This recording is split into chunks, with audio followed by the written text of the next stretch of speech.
بسم اللہ الرحمن الرحیم۔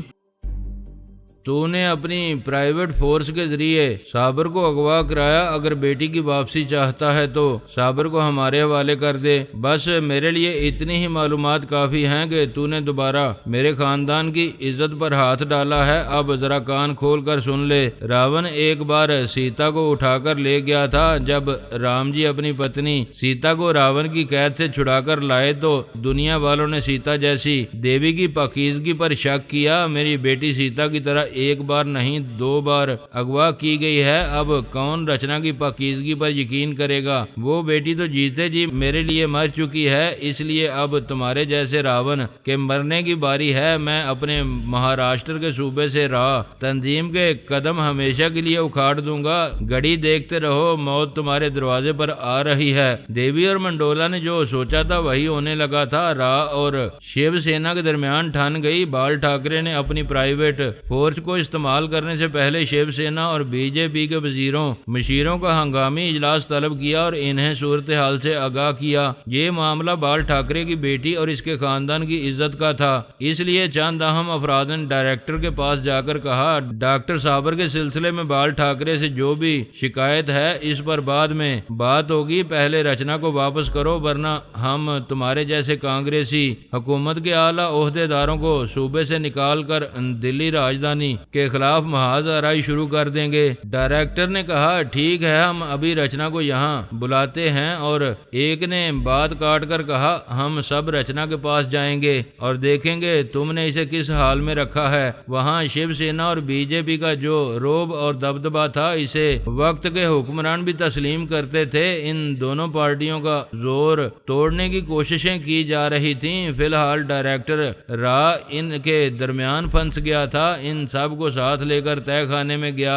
رچنا کو ایک سیل میں رکھا گیا تھا، وہاں پہنچ کر سب ٹھٹک گئے۔ فرش پر بیل باس مردہ پڑی ہوئی تھی۔ اس فرش پر رچنا نے خون سے لکھا تھا، میں پہلے اپنے جسم سے تھوڑا سا لہو نکال کر یہ لکھ رہی ہوں۔ ایک افسر نے میرے کپڑے اتار دیے ہیں، اب میں کسی کو منہ دکھانے سے پہلے جان دے رہی ہوں۔ سب نے دیکھا رچنا کے سینے میں ایک چاقو پیوست تھا۔ اس نے خودکشی کی تھی، لیکن خودکشی کا سبب کوئی افسر تھا اور رچنا کا اغوا کار تھا جو کے ذریعے ہوا تھا۔ میں تقریباً 6 گھنٹے بعد بال ٹھاکرے کے اندر خاموشی سے پہنچا تو ان حالات کا علم ہوا۔ ڈائریکٹر کے چور خیالات نے بھی یہی بتایا۔ یہ ایسی واردات ہوئی تھی کہ میں نے کسی ٹیلی پیتھی پر شبہ نہیں کیا۔ ڈائریکٹر نے صابر کو واپس حاصل کرنے کے لیے رچنا کو اٹھایا تھا اور یوں بات بڑھ گئی تھی۔ رچنا کی موت کا بدلہ لینے کے لیے شیو سینا کے مسلح لوگوں نے کے کتنے ہی افسران کو مار ڈالا۔ ڈائریکٹر کو اپاہج بنا کر دہلی روانہ کر دیا۔ مجھے رچنا کی موت کا بہت افسوس تھا، اگرچہ وہ اپنے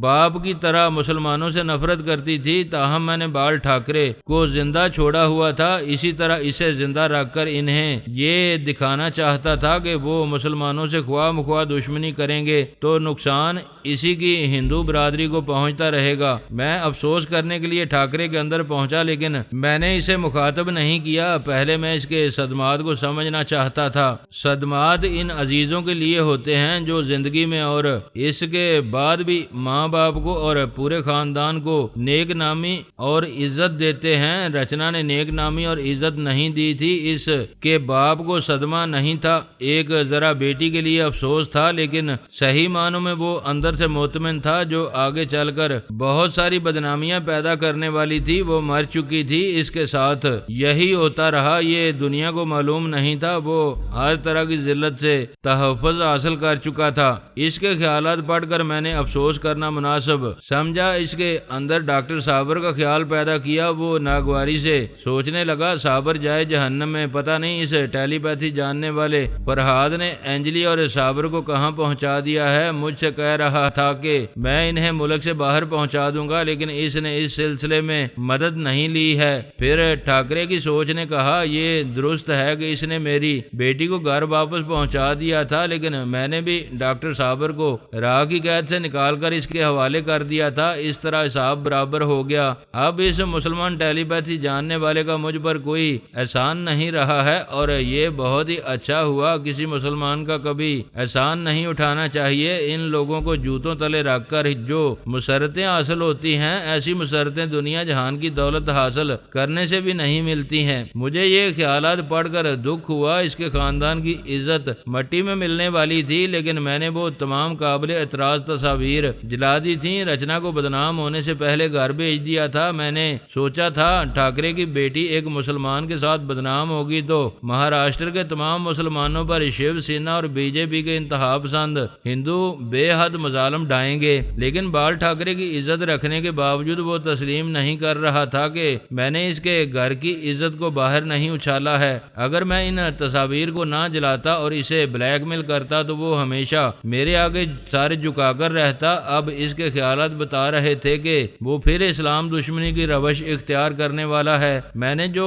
سوچ کی لہریں پڑھی، دراصل وہ بال ٹھاکرے کی اپنی نہیں تھی۔ منڈولا ٹھاکرے کی سوچ میں اسے اسلام دشمنی پر مائل کر رہا تھا، اور ٹھاکرے کی اپنی ذاتی سوچ جواباً اعتراض نہیں کر رہی تھی، کیونکہ اس کا اپنا ذہن بھی صدیوں سے ایسا ہی تھا۔ مغل بادشاہ سے مرہٹا شیوا جی نے اپنی باری فوج کے ساتھ کئی بار شکست کھائی تھی۔ بال ٹھاکرے اسی نسل سے تھا۔ مسلمانوں سے شکست کا زخم صدیوں سے ہرا ہوتا آ رہا تھا، وہ جو آگ جلتی آ رہی تھی۔ منڈولا نے اس پر اور پٹرول چھڑک دیا تھا۔ میری لا علمی میں دیوی اور منڈولا نے جو چالیں چلی تھیں، اس میں ایک جگہ ان سے غلطی ہو گئی۔ مہاراشٹر کی حکومت نے راہ کے کئی افسران کو ہلاک کر کے اور اس تنظیم کے ڈائریکٹر کو اپاہج بنا کر عالمی شہرت رکھنے والی راہ تنظیم کو بہت بڑی توہین کی تھی۔ یہ توہین ناقابل برداشت تھی۔ بھارت میں حکومت قائم کرنے والی کانگریس پہلے ہی شیو سینا اور بال ٹھاکرے کو ناقابل برداشت سمجھ رہی تھی۔ ایسے میں دیوی اور منڈولا نے شیو سینا اور راہ کو ایک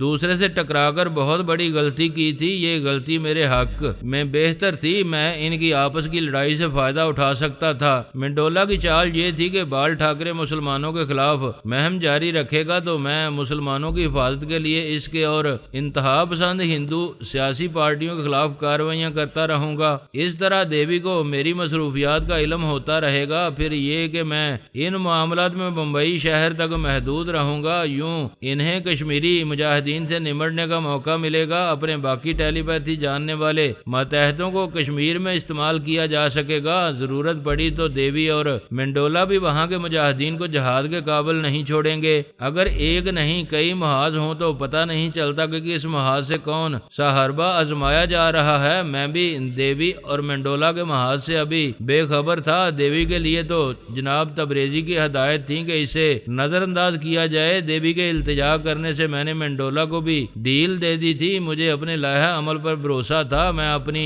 راہ پر چلتا رہوں گا۔ منڈولا یا اور کوئی کانٹے بچھانے آئے گا تو زیادہ عرصے مجھ سے رپوش نہیں رہ سکے گا۔ میں نے شہناز سے کہا، تم کئی برس تک دیوی شیتارا کی ڈمی بن کر اس کے کام آتی رہی ہو، اس کی ایک ایک ادا اور لب و لہجے کو سمجھتی ہو۔ اب تمہیں پھر وہی رول ادا کرنا ہے، یعنی میں دیوی بن کر کچھ کروں۔ ہاں، سپر ماسٹر اور وہاں کی افواج کے اعلیٰ افسران دیوی کی سوچ کی لہروں کو محسوس نہیں کر سکتے ہیں۔ تم دیوی کے لب و لہجے کو اپنا کر ان کے اندر جاؤ گی تو ان کے بہت سے خفیہ منصوبے معلوم کر سکو گی۔ اچھی بات ہے پاپا، میں ابھی جاتی ہوں۔ ذرا ٹھہرو، پہلے پارو کو بھی دیوی کی آواز اور لہجے کی مشق کرواؤ۔ جب وہ اچھی طرح سیکھ لے تو تم سپر ماسٹر کے پاس چلی جانا، میں پارو سے دوسرا کام لوں گا۔ میں دن رات میں 2-4 بار بال ٹھاکرے کے پاس خاموشی سے جاتا تھا۔ اس کے خیالات پڑھنے سے مجھے معلوم ہوتا تھا کہ شیو سینا اور بی جے پی متحدہ حکومت کی ذمہ داریاں سنبھالنے کے علاوہ مسلمانوں کے ساتھ کیسا امتیازی سلوک کر رہے ہیں۔ پہلی بار پتہ چلا کہ ایک مسلمان خاندان کو سرکاری طور پر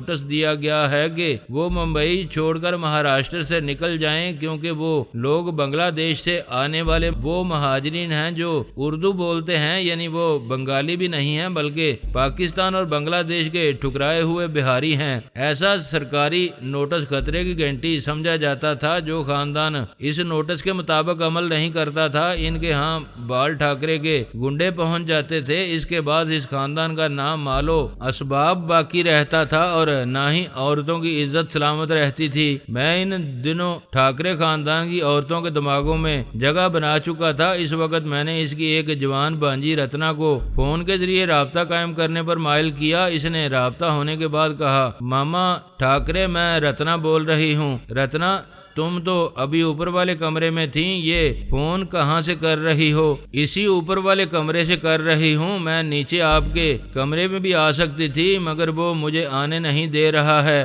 کون نہیں آنے دے رہا ہے؟ کون ہے تمہارے کمرے میں؟ ماما کمرے میں نہیں، دماغ میں ہے۔ آپ میرے کمرے میں آئیں گے تب بھی نہ اسے دیکھ سکیں گے، نہ پکڑ سکیں گے اور نہ ہی اسے گولی مار سکیں گے۔ اس نے پریشان ہو کر پوچھا، کیا تمہارے دماغ میں فرہاد ہے؟ کون فرہاد؟ میں کسی فرہاد کو نہیں جانتی۔ اسی وقت رتنا کی ماں یعنی بال ٹھاکرے کی بہن نے آ کر کہا، بھائی پتہ نہیں رتنا کو کیا ہو گیا ہے، اس نے کمرے کے دروازے کو اندر سے بند کر لیا ہے۔ میں دستک دیتی رہی، آوازیں دیتی رہی، لیکن وہ ایک ہی بات کہتی ہے کہ ماما کو فون کرنے کے بعد شاید دروازہ کھول سکے گی۔ ٹھاکرے نے بہن سے کہا، اچھا ذرا خاموش رہو، میں رتنا سے ہی باتیں کر رہا ہوں۔ ہاں تو رتنا، یہ تمہاری ماں جی کیا کہہ رہی ہیں؟ تم نے دروازے کو اندر سے کیوں بند کر لیا ہے؟ اور میں کیا کروں؟ ایسی حالت میں ماں جی کا سامنا نہیں کر سکتی تھی۔ وہ پریشان ہو کر بولا، کیسی حالت؟ صاف صاف بولو، تم کس حال میں ہو؟ ماما، اس نے کہا، میں کیا کہوں، اس نے پتہ نہیں کیا جادو کیا ہے۔ میں 1 منٹ کے لیے جیسے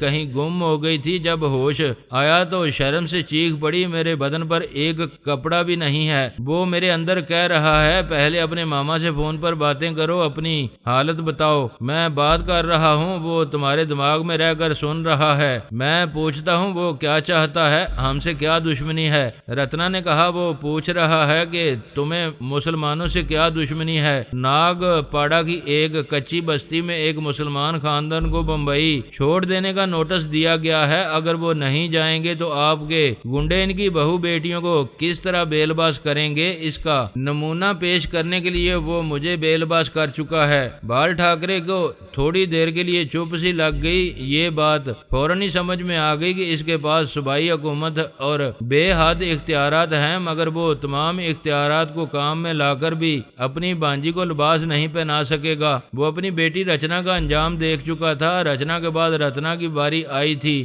رتنا کے بعد اور بھی کئی لڑکیاں تھیں۔ شیو سینا کے کئی وزیروں کے گھرانوں میں بھی ہندو تہذیب ننگی ہو سکتی تھی۔ رتنا نے فون پر کہا، آپ خاموش کیوں ہیں؟ وہ کہہ رہا ہے کہ اس گھر کی کسی بھی لڑکی کو کوٹھی کی چھت پر لے جا کر اس کا سارا لباس اتار کر اسے نچائے گا اور دنیا کو تماشا دکھائے گا۔ وہ جلدی سے بولا، نہیں، اس سے بولو کسی مسلمان خاندان کے ساتھ جاتی نہیں ہوگی، اور جس خاندان کو بمبئی چھوڑنے کا نوٹس دیا گیا ہے اسے منسوخ کیا جائے گا۔ وہ مسلمان بدستور ناگپاڑا میں رہیں گے۔ شکریہ ماما، وہ کہہ رہا ہے کہ میں ریسیور رکھ کر لباس پہن سکتی ہوں۔ رابطہ ختم ہو گیا۔ بال ٹھاکرے شکست خوردہ انداز میں ریسیور رکھ کر سوچ میں پڑ گیا، پھر دوبارہ ریسیور اٹھا کر متعلقہ کام سے کہنے لگا کہ فی الحال کسی بھی مسلمان فیملی کو بمبئی چھوڑنے کا نوٹس نہ دیا جائے۔ ناگپاڑا کی فیملی کا نوٹس بھی منسوخ کیا جائے۔ وہ ریسیور رکھ کر صوفے کی پشت سے ٹیک لگا کر پریشانی سے سوچنے لگا، یہ ٹیلی پیتھی کی بلا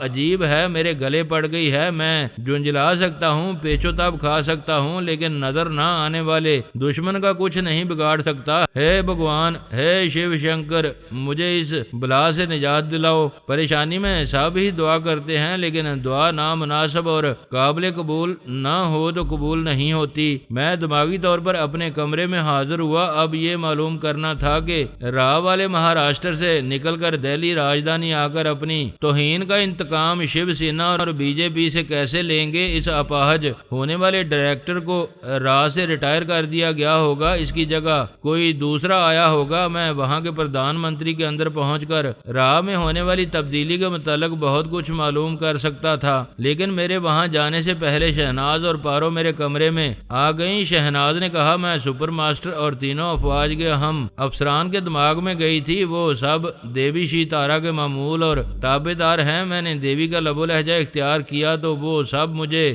اپنے اندر محسوس نہ کر سکے۔ اب ان سب کو بے چارہ کہنا چاہیے کیونکہ وہ دیوی کا انتظار کر رہے ہیں اور دیوی پچھلے 10 گھنٹوں سے ان کی دلجوئی کے لیے نہیں آئی ہے۔ سپر ماسٹر کو اپنے خیال خوانی کرنے والوں کی فکر تھی۔ اس نے اپنے ایک ٹیلی پیتھی جاننے والے کے ذریعے بوبی بیکر اور ڈی لنکاسٹر کی خیریت معلوم کرنا چاہی تو پتہ چلا دونوں کے دماغ مردہ ہو چکے ہیں۔ میں نے مسکرا کر کہا سپر ماسٹر نے یہودی خیال خوانی کرنے والوں کی بھی خیریت معلوم کر کے سر پکڑ لیا ہوگا۔ شہناز نے کہا جی ہاں، وہ اور فوج کے اعلیٰ افسران دل شکستہ ہو کر سوچ رہے ہیں کہ دیوی کے 13 بھارتی ٹیلی پیتھی جاننے والوں کی طرح 2 امریکی اور 2 یہودی ٹیلی پیتھی جاننے والے بھی مارے گئے ہیں۔ پھر بھی وہ دیوی سے ان چاروں کی موت کی تصدیق کرنا چاہتے ہیں، لیکن دیوی نے ان سے رابطہ ہی ختم کر دیا ہے۔ میں نے کہا وہ مجھ سے کہہ رہی تھی کہ اب دنیاوی معاملات میں دلچسپی نہیں لے گی اور زیر زمین چلی جائے گی، شاید وہ اسی لیے سپر ماسٹر وغیرہ سے بھی تعلقات ختم کر چکی ہے۔ خدا کرے ایسا ہی ہو، مگر پاپا میں اس مکار دیوی کے برسوں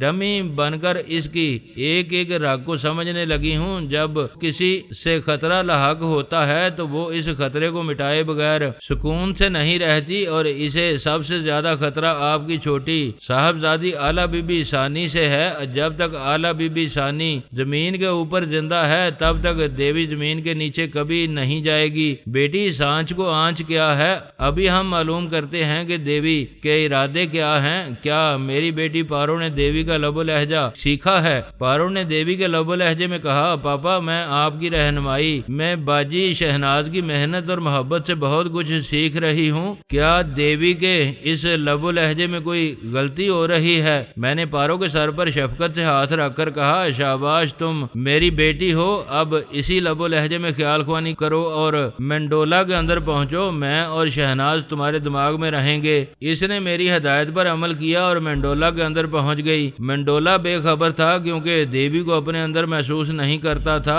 پارو اس کے چور خیالات بڑھنے لگی، جھوٹ اور فریب کھل کر سامنے آنے لگا۔ یہ باتیں تفصیل سے معلوم ہوئی کہ دیوی اور اس نے میری نرمی اور رحم دلی سے فائدہ اٹھایا تھا، ورنہ وہ دونوں اب بھی بھارت میں خیال خوانی کے ذریعے رہ کر میری مصروفیات معلوم کرتے رہتے ہیں۔ یہ بھی پتا چلا کہ ڈاکٹر صابر جب انجلی کے ساتھ اس ملک میں ازدواجی زندگی گزارتا رہے گا تو دیوی ڈاکٹر صابر پر عمل کر کے اسے انجلی کا ہندو دھرم پتی بنا دے گی۔ پارو اس کے اندر دیوی بن کر پہنچی ہوئی تھی، اس کی موجودگی میں بھی اس کے دماغ میں براہ راست آیا، پھر یک بار کی اس کے اندر زلزلہ پیدا کیا۔ وہ چیخیں مارتا ہوا بستر پر اچھلا اور تکلیف کی شدت سے تڑپنے لگا۔ یہ بات ہمارے علم میں نہیں تھی کہ زلزلہ پیدا کرتے وقت دیوی کسی کام سے اس کے اندر آئی تھی اور اس کی حالت دیکھ کر حیران رہ گئی تھی۔ پھر اس نے میری آواز سنی۔ میں مینڈولا سے کہہ رہا تھا میں پہلے ہی جانتا تھا کہ یہودی مکار ہوتے ہیں، مگر دیوی شی تارا کی التجا پر میں نے تجھے سزا نہیں دی تھی۔ اب میں تجھے زخمی کروں گا تاکہ آئندہ تو میرا راستہ نہ روک سکے، اور میں تیرے چور خیالات سے یہودی خفیہ تنظیم کے بارے میں بھی بہت کچھ معلوم کر سکوں۔ میں اسے کچن کی طرف لے گیا تاکہ وہ وہاں سے چاقو لے کر خود کو زخمی کر سکے یا چولہا جلا کر اپنا ایک ہاتھ بری طرح جلائے تاکہ وہ کچھ دنوں تک سانس روکنے والی دماغی توانائی دوبارہ حاصل نہ کر سکے۔ یہودی خفیہ تنظیم والے بڑے نصیب والے تھے کہ اب تک دیوی کے سوا کوئی ان کے اندرونی معاملہ تک نہیں پہنچ پایا تھا۔ اب میں پہنچ سکتا تھا، لیکن جب تک میں مینڈولا کو زخمی کرتا تب تک دیوی خفیہ یہودی تنظیم کے 3 خیال خوانی کرنے والوں الپا مارکوس برٹن اور رابرٹ کلون کے اندر باری باری پہنچ گئی اور انہیں حکم دیا یہ دیوی کا حکم ہے، آئندہ دیوی اور داؤد مینڈولا کی آواز اور لہجوں کو محسوس کرو گے اور فوراً سانس روک لیا کرو گے۔ آئندہ میں تمہارے دماغوں میں سونیا کی آواز اور لہجہ اختیار کر کے آؤں گی اور نئے سرے سے ترمیمی عمل کروں گی، سابقہ ترمیمی عمل کو منسوخ کرتی ہوں، لہذا ابھی دیوی تمہارے اندر ہے، سانس روک کر اسے بگا دو۔ الپا مارکوس برٹن اور رابرٹ کلون نے باری باری یہی کیا، سانس روک کر دیوی کو اپنے دماغوں سے نکال دیا۔ خفیہ یہودی تنظیم میں سب سے پرانی الپا تھی برین آدم، اگرچہ ٹیلی پیتھی نہیں جانتا تھا تاہم ذہانت میں یکتا تھا۔ دیوی نے اس کے اندر بھی پہنچ کر وہی حکم دیا، اس نے بھی سانس روکی اور دیوی کی سوچ کی لہریں اس کے دماغ سے باہر نکل آئیں۔ ویسے پچھلے دنوں دیوی نے سپر ماسٹر کو بڑے فریب دیے تھے۔ مارکوس برٹن اور رابرٹ کلون پہلے امریکی تھے، سپر ماسٹر کے ماتحت تھے، لیکن دیوی نے مینڈولا کی وفاداری اور خدمات سے خوش ہو کر ان دونوں کو یہودی اور مینڈولا کا ماتحت بنا دیا تھا۔ اس حساب سے اب سپر ماسٹر کے پاس صرف آندرے فوگ اور پاشا رہ گئے تھے۔ تقدیر کے تماشے عجیب ہوتے ہیں، وہ ٹرانسفارمر مشین سپر ماسٹر کے پاس تھی، لیکن اس سے ٹیلی پیتھی کا علم حاصل کرنے والے صرف دو ہی افراد آندرے فوگ اور پاشا امریکہ میں رہ گئے تھے۔ یہودیوں کے پاس ان سے ایک زیادہ خیال خوانی کرنے والا تھا، یعنی الپا مارکوس برٹن اور رابرٹ کلون۔ ان میں مینڈولا کو اب شامل نہیں کیا جا سکتا تھا۔